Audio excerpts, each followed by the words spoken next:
Agora vamos para a leitura anual da Bíblia do Expositor, uma Bíblia temática com seus capítulos e suas explicações. Nesse dia 26 de fevereiro de 2025. No capítulo 7, ele vai retratar nos anos de 1491 a.C. E começando aqui o faraó, que diz assim: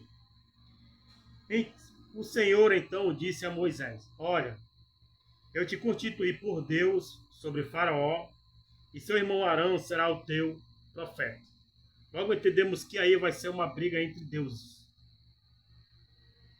O deus Faraó na terra, que era dominado como filho de Ra, não sei o que mais, como está escrito na crença deles, que ele era filho de Ra, então ele era um deus na terra. E Moisés foi chamado por Deus, ele representaria Deus, ele era o próprio Deus ali, e o irmão dele, Arão, era o profeta. Então, se tornou-se ali uma guerra de Deus. Depois que Moisés declara que ele era um homem de lábios incircuncisos, quer dizer que carecia de eloquência, a graça uma vez mais tem compaixão de seus temores. E Arão é designado para ser seu profeta, quer dizer, seu porta-voz. Tu dirás todas as coisas que eu te mandar. Sua palavra de Deus tem a resposta. E Arão, teu irmão, falará com o faraó para que deixe ir da sua terra aos filhos de Israel.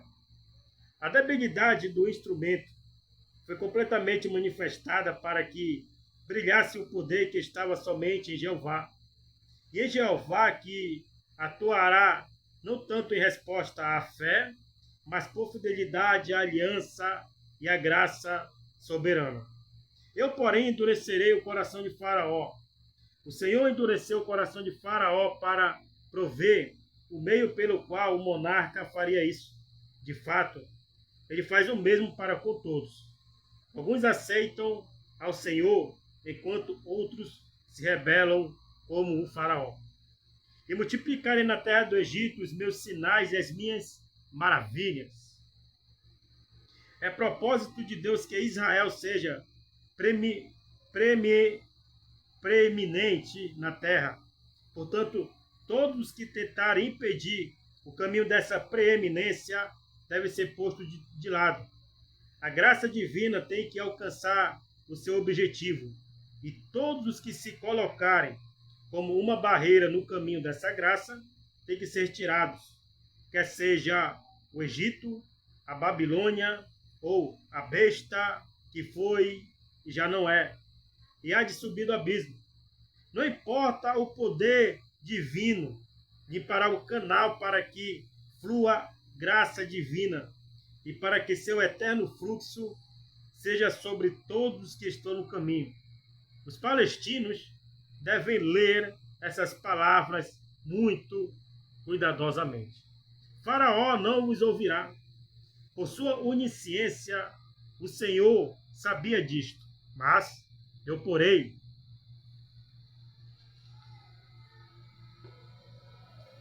a minha mão sobre o Egito e tirarei meus exércitos, meu povo, os filhos de Israel, da terra do Egito com grandes juízos. A ideia é que Faraó não ia se render, não ia permitir, nem prestaria atenção à voz de Deus, como foi dito a Moisés. E Arão, por isso, o Senhor virou a mesa sobre ele, utilizando a obstinação para promover sua glória. Então os egípcios saberão que eu sou o Senhor, quando eu estender a minha mão sobre o Egito e tirar os filhos de Israel do meio deles. Deus permitiu ao Egito fazer o pior possível, a dispor do seu melhor, a usar todo o poder que possuía para manter os filhos de Israel como escravos. Mas, apesar deste poder, o Senhor prevalecerá. Fizeram Moisés e Arão como o Senhor lhe ordenara, assim fizeram. Isso é tudo o que requer o Senhor também de nós. E era Moisés da idade de 80 anos, e Arão da idade de 83, quando falaram com o faraó. A serpente. E falou o Senhor a Moisés e a Arão, dizendo, os versículos 8 e 9 descrevem o início dos milagres, pelo menos os que se referem ao Egito. Todos esses milagres foram projetados por Deus para envergonhar e mostrar a impotência total dos deuses egípcios contra o Deus de Israel. Se Faraó vos falar dizendo, mostrai-vos o milagre, dirás a Arão, toma tua vara e joga-a diante de Faraó e se tornará em serpente. Este é o primeiro milagre, mas não é contado entre os 10 que afetariam o Egito. O primeiro milagre que afetaria o Egito, que seria o primeiro dos 10, seria converter toda a água em sangue. Isto incluía o caudaloso rio Nilo. A serpente é um tipo de Satanás. O Senhor estava dizendo por meio desta vara que se converteria em serpente, que o reino do Egito era satânico. Aleluia. Vieram, pois, Moisés e Arão a Faraó e fizeram como o Senhor tinha ordenado. E lançou Arão e a sua vara diante de Faraó e de seus servos e se tornou em serpente. Que o leitor saiba que aconteceu tal como a palavra de Deus disse que aconteceria. Negar isso é negar a Deus. Os palestinos, os descendentes de Ismael, eles não acreditam nesses milagres. Até hoje eles negam a existência do Deus Todo-Poderoso, como alguns judeus também negam. Então Faraó também chamou os sábios e encantadores, os magos do Egito. Fizeram também o mesmo com os seus encantamentos. Isto declara o fato de que esses magos levaram a cabo realmente este milagre em que Satanás mesmo os ajudou. Pois cada um jogou a sua vara, as quais se tornaram em serpentes. Mas a vara de Arão devorou as varas deles. O único poder na terra que é maior que o poder de Satanás é o poder de Deus, o qual se evidencia aqui pela vara de Arão, que devorou as varas deles, quer dizer, a serpente. E ele, Deus, endureceu o coração de Faraó, e este não o escutou, como o Senhor o havia dito. Então o Senhor disse a Moisés, o coração de Faraó está endurecido, e não quer deixar ir o povo. Satanás não se rende facilmente, isto é óbvio. Vai pela manhã, Faraó, e eis que ele sairá às águas.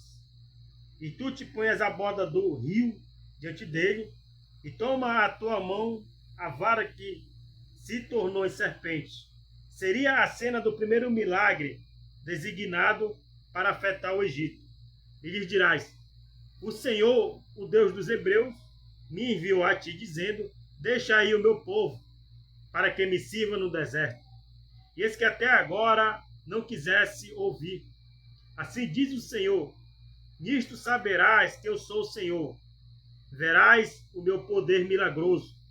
Eis que eu ferirei com a vara que tenho em minha mão as águas que estão no rio e se tornarão em sangue. O Nilo é um rio imenso, por isso deve ser parecido totalmente ridículo ao Faraó. A necessidade do sangue de Cristo ser derramado parece ridículo ao mundo. Entretanto, isso é certo.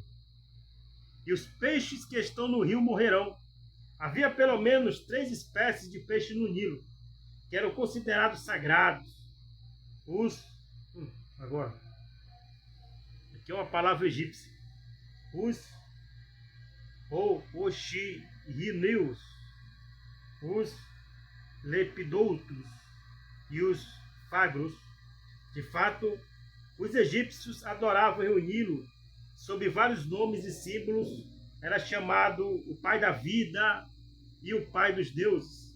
Portanto, esse milagre foi um golpe nos deuses do Egito. E o rio cheirará mal, e os egípcios terão nojo de beber a água do rio. Sangue.